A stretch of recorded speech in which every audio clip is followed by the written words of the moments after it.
메르세데스 벤츠 EQE 전기차 문제 확실히 있었고요. 모두 불타지는 않았으면 좋겠습니다. 여러분들도 아마 같은 생각이실 걸로 생각됩니다. 안녕하세요. 오늘의 모카 김한영입니다. 어저께 PD수첩에서 청라아파트 화재에 대해서 중요한 영상을 공개해줬습니다. 이 프로그램 안에 여러가지 얘기들이 있지만 어쨌든 이 영상을 공개해준 점 대단히 감사드립니다. 그동안은 이번 화재를 보면서 어떻게 화재가 이렇게 커질 수 있었나, 그런 것들에 대해서 막연히만 상상하고 실제로 이 과정을 알지 못했는데 이 영상을 보면서 화재가 어떻게 전파됐는지 명확히 알 수 있었습니다. 이 내용을 보면 우리 집 주차장도 결코 안전하지 않겠구나, 이런 생각이 들고요. 그리고 또 소름 끼치는 사실도 하나 있었습니다. 바로 3년 전에 있었던 지하주차장 사고와 완전한 판박이라는 점인데요. 이런 일이 왜 계속 벌어지고 있는지, 이런 화재를 막기 위해서 어떻게 해야 되는지도 간단히 살펴보도록 하겠습니다. 네, 이번 화재를 보면 이런 식입니다. 이번에 PD수첩이 화재가 난 지점 이렇게 보여주면서 아주 중요한 사실을 방영해 줬는데요. 지금 영상을 보면요, 차에 연기가 먼저 나죠. 연기가 피어오르고요. 상당히 오랫동안 피어오르는데 이걸 오프게스라고 합니다. 이산화탄소 같은 것도 있지만 여기에는 주로 메탄, 에틸렌, 프로필렌 이런 불이 붙는 이런 탄화수소 가스라고 할 수 있어요. 우리가 휘발유 같은 거 넣으면 휘발유 냄새 나잖아요. 거기 불 붙이면 불 붙죠. 그걸 유증기라고 하는데 그 유증기하고 아주 비슷한 거라고 보시면 됩니다. 그러니까 이게 폭발이 가능한 연기인데 이 흰 연기가 계속 퍼져나갑니다. 그러더니 얼마 지나지 않아서 이렇게 펑 하고 터져버리네요.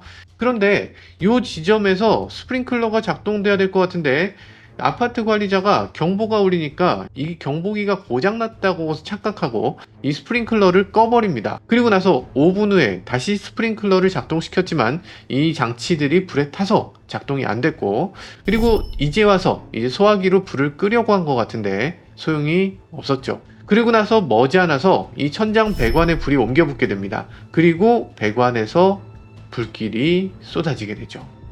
이렇게까지 끔찍하게 쏟아질 거라고는 생각 못했죠. 지금 보면 천장재 전체가 한꺼번에 불이 붙어서 쏟아지죠. 이렇게 한꺼번에 불이 동시에 붙는 것을 가리켜서 플래시오버라고 합니다. 그러니까 일정한 발화온도가 넘어갈 정도로 이 실내가 뜨거워졌다는 거예요. 그래서 발화 지점이 넘어갔기 때문에 한순간에 다 동시에 불이 붙는 거죠. 이런 상황이 벌어지고 나면 이 소방관이 화재 진압을 하기 위해서 들어가기가 어려워집니다. 동시에 불이 붙어버리니까 이 불을 진압하는 것 자체가 여의치 않아지는 거죠. 지금 천장재가 불이 붙은 게 다가 아니죠. 그 불 붙은 천장재가 쏟아져 내려오고 있습니다. 그러면서 차에 불이 옮겨 붙고, 게다가 차는 수십 리터에 달하는 휘발유를 다 안고 있어요. 이 자체가 탄화수소가 쏟아져 나오는 거죠. 그러다 보니까 거기서 그 모든 차에 불이 붙으면서 이 소방관 진입이 사실상 불가능해집니다. 소방관이 진입할 때까지 불이 붙는 것을 그냥 지켜볼 수밖에 없었다고 해요. 스프링클러를 이용해서 물을 뿜으려고 했지만 스프링클러는 작동되지 않았다고 하고요. 습식 스프링클러였으면 가능성이 있었을 텐데 지금 준비 작동식 스프링클러여서 더 어려움이 있었던 거죠. 이것에 대해서는 나중에 다른 영상에서 한번 얘기를 할 수 있을 것 같고요. 여튼 지금 소방관이 불탈 때까지 지켜만 본 시간이 1시간 32분입니다. 1시간 32분 동안 그냥 불이 났던 거예요. 모든 차들에 다 불이 나고 어느 정도 탈 것들이 다 타고 나서야 진입을 할 수 있었다, 이런 상황이 됐던 겁니다. 와, 정말 무섭죠. 지난번에 저희가 청라화재 영상을 보내드릴 때 이렇게 말씀드렸죠. 이런 식으로 배치가 돼 있었는데 발화점은 이곳.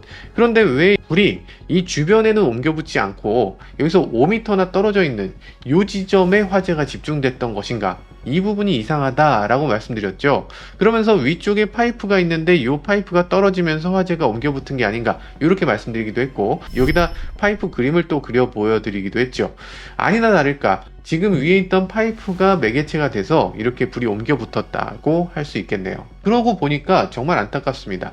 스프링클러만 작동됐어도 이러지 않았을 거고, 그리고 천장에 마침 파이프가 그 자리에 지나가지 않았어도 이러지 않았을 텐데 라는 생각이 들어요. 그리고 천장에 파이프가 이렇게 불이 붙어서 화염을 전파한다, 이 사실도 굉장히 어이없는 지점이죠. 그런데 정말 소름 끼치는 점은 이 사고에 앞서서 3년 전 마치 데자뷰 같이 똑같은 사고가 있었다는 겁니다.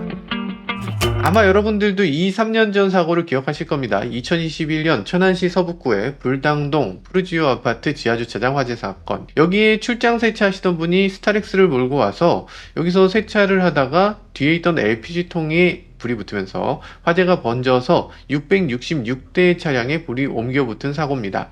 100억 원 이상의 피해를 입었다고 하고요. 그때 당시 사고 기록을 보면요. 조사 결과 그 화재에서 아파트 관리인이 화재 경보가 울리자마자 스프링클러의 펌프를 끄는 바람에 화재가 확산됐다고 합니다. 그리고 화재를 확인한 후에 화재 발생 9분 후에야 스프링클러 펌프를 작동시켰는데 역시나 이 장비들이 불에 타서 작동이 안 됐다는 거죠. 여기에 사용된 스프링클러도 역시나 똑같이 준비 작동식 스프링클러였습니다. 이후에 준비 작동식 스프링클러를 습식으로 바꾸겠다 이런 얘기가 있었지만 실제로 그렇게 바뀐 아파트는 거의 없습니다. 자, 그때 당시 CCTV를 한번 살펴보면요. 화재는 이런 식으로 진행됐습니다. 이 이후 영상은 공개되지 않았고 사진으로는 공개되어 있습니다. 사진으로 보면 천장재 전체가 불이 붙어서 이런 식으로 화재가 이어지는 것을 볼 수가 있죠. 이때 당시 기사를 보면 이렇습니다. 당시 세차용 승합차가 서 있던 곳이 다량의 수도용 대구경 배관이 천장으로 지나는 바로 그 장소였다는 겁니다. 이 보온재로 둘러싸인 배관에 불길이 옮겨 붙으면서 화재를 빠르게 확산시키는 경로가 됐다. 이렇게 밝히고 있어요. 청라 아파트 화재 영상하고 정말 비슷한 양상이죠. 그러면 천장재가 뭐길래 이렇게 화재를 키웠나? 당시 소방은 설명합니다. 스펀지 재질로 이루어진 지하주차장의 가연성 배관 보온재 탓에 50m에 달하는 먼 곳까지 화염이 번져가게 되었다. 이렇게 설명을 했다고 합니다. 지금 소방방재신문에서 이 취재를 했는데요. 그때 당시 이 천장 배관을 둘러싸고 있던 보온재를 뜯어왔습니다. 그래서 그걸 수거해서 거기다가 라이터 불을 붙여봐요. 라이터 불을 붙이니까 바로 여기 불이 붙으면서 그러면서 화염이 뚝뚝뚝 떨어져 나오는 것까지 확인을 했습니다. 이게 도대체 뭔가 라고 살펴보니까 발포 폴리에틸렌을 사용해서 이 배관재를 감쌌다고 합니다. 발포 폴리에틸렌이라는 건 뭐예요? 폴리에틸렌은 여러분들 다 아실 겁니다. 플라스틱이에요. 스펀지입니다. 그래서 플라스틱 재료에 이 발포제를 섞어서 부풀려서 만드는 재료인데 그러다 보니까 이거는 그냥 불을 붙이면 당연히 불이 붙는 겁니다. 열 가소성 소재이기 때문에 이건 그냥 플라스틱처럼 녹아서 흘러내리기도 해요. 불이 붙은 상태로 녹아 떨어지는 거죠. 이것이 어디 설치되어 있나? 전국에 있는 상당수 아파트에 들어가 있고 뭐 고층 건물, 뭐 기숙사 다 이 제품을 사용하게 됩니다. 굉장히 널리 사용되는 거예요. 파이프에 보온을 하지 않으면 결로가 발생할 수도 있고 파이프가 얼어붙을 수도 있기 때문에 열 전달 억제용으로 이 단열재로 흔히 사용되는 거죠. 그런데 이 저렴한 가격이나 단열이나 보온 성능도 그런대로 괜찮은데 근데 막상 화재가 나면 이 제품 자체, 이 단열재 자체가 불에 붙고 그리고 녹아내린다는 점, 그래서 불을 전이시킬 수 있다는 점 때문에 위험성이 크다고 이렇게 밝히고 있습니다. 그리고 이렇게 폴리에틸렌으로 된 마감재 가장자리는 또 비닐 테이프로 감습니다. 겉을 감싸고 있는 이 비닐 테이프도 역시나 불에 녹고요. 그리고 아주 약한 불에도 굉장히 불이 잘 붙게 되면서 굉장히 위험한 모습을 보여주게 되죠. 그리고 또 이 테이프의 소재는 보통 PVC를 이용하게 되는데 PVC를 이용하게 되면 여기서는 염화수소가 나오게 됩니다. 사실상 독가스죠. 이 가스로 인해서 사람들의 대피를 더 힘들게 만드는, 위독하게 만드는 그런 문제가 생기는 거죠. 이 테이프로 감는 건 오로지 미관상의 이유인데 이런 식의 시공은 심각한 문제가 되지 않을까. 아니 보면 황당하죠. 지금 불이 붙잖아요. 그리고 여기서 쏟아지잖아. 불덩이가 천장에서 쏟아지게 되는 재료인데 이걸 천장에다가 너도 나도 쓰고 있다는 게 이게 말이 되는 건가? 그때 당시 김현희 국토부 건설안전과 과장께서는 지하주차장 마감재에 대한 검토를 적극 고려하고 이에 대해서 인지해서 이에 대한 대책을 마련하고 있다라고 밝혔습니다. 그런데 실제로는 이것에 대한 대책이 뭐가 나왔나? 아무것도 안 나왔죠. 그러면 애초에 이렇게 위험한 재료를 어떻게 천장에 이렇게 버젓이 설치할 수 있었을까? 문제는 건축법이 너무나 부실하기 때문입니다. 여기 건축법에 따르면 건축물 실내 마감재는 방화에 지장이 없는 난연재 재료를 쓰도록 규정하고 있다고 돼 있는데요. 그런데 배관용 보온재는 실내 마감재에 포함되지 않는다는 국토부의 판단이 있습니다. 그래서 배관용 보온재는 난연 소재에 대한 규정을 적용받지 않습니다. 건축물의 외관, 실내 그리고 단열재 이런 것들이 마감 재료라고 되어 있고요. 정작 배관의 단열재는 건축물의 마감 재료가 아니다 라고 판단을 하고 있어요. 그렇기 때문에 이 파이프를 감싸고 있는 단열재는 난연재나 불연재로 설치할 필요가 없는 겁니다.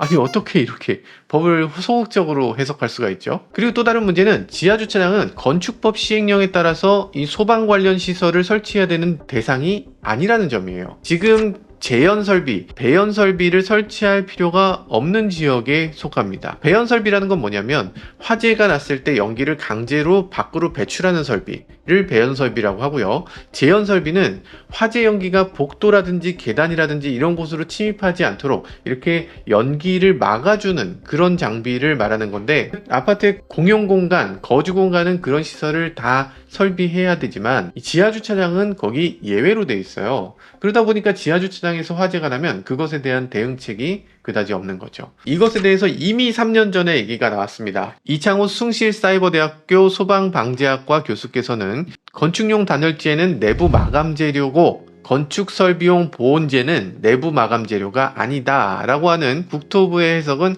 아이러니 그 자체 라고 설명하고 있습니다. 그게 무슨 얘기냐면 건축 안에 들어가는 요런 데 있는 요 단열재는 요건 내부 마감 재료로 쓰는데, 그런데 건축 설비 예를 들면 파이프라든지 전선이라든지 이것을 보온하기 위한 보온재는 이건 내부 마감 재료가 아니다 라고 해석한다는 거예요. 말이 안 되죠. 이 내부 마감을 위한 단열재보다 훨씬 더 중요한 게 건축 설비용 보온재라고 할 수 있는데, 그게 어떻게 내부 마감 재료가 아닌가. 난연재라든지 불연재로 설치해야 되는 게 당연한데 어떻게 그런 것들을 예외 상황으로 만들어 놓나, 이런 생각이 듭니다. 이창호 교수께서 또 이렇게 얘기합니다. 당연히 건축설비용 보온재도 건축물에 있어 내부 마감 재료로 포함해야 되고, 그 난연 성능은 건축 마감 재료의 난연 성능 및 화재 확산 방지 구조 기준을 따르도록 해야 된다, 이렇게 설명하고 있어요. 당연한 얘기죠. 모든 것들을 불연재로 해야 되는데 파이프를 감싼 건 불연재일 필요가 없다. 논리가 전혀 안 되죠. 자, 그럼 해외는 어떻게 하고 있을까? 선진국의 경우는 대부분이 가연성, 그러니까 불에 붙는 단열재를 배관에 사용하는 거 당연히 금지하고 있습니다. 금지해야지 맞지 않습니까? 일본도 마찬가지입니다. 건축법 시행령에서 구역에 설치되는 배관에 사용되는 락울 충전 빈도를 150kg/m 세제곱 또는 동등 이상의 내열성을 갖는 재료로 보온해라, 이렇게 규정하고 있습니다. 여기서 말하는 락울이라는 것은 광석, 그러니까 락, 이 돌이죠. 이 돌로 만든 울이라고 흔히 얘기하는 건데, 이걸 흔히 안면이라고 얘기합니다. 그러니까 안반섬유, 가장 높은 방화 등급의 섬유인데요. 그래서 이런 것들을 이용하게 되면 불에 거의 타지 않고 아주 높은 온도까지 견딜 수 있는 거죠. 당연히 단열 성능도 높고, 그래서 이 락울을 사용하든가 아니면은 그와 동등한 유리섬유를 사용하든 뭘 사용하든 어쨌든 이 정도의 규격을 지켜야만 한다라고 철저하게 만들어져 있습니다. 이상하게 우리나라는 여기에 빈틈이 생겨서 이 보온재를 어떤 식으로 해야 된다는 규정을 제대로 만들어내지 못하고 있는 것 같습니다.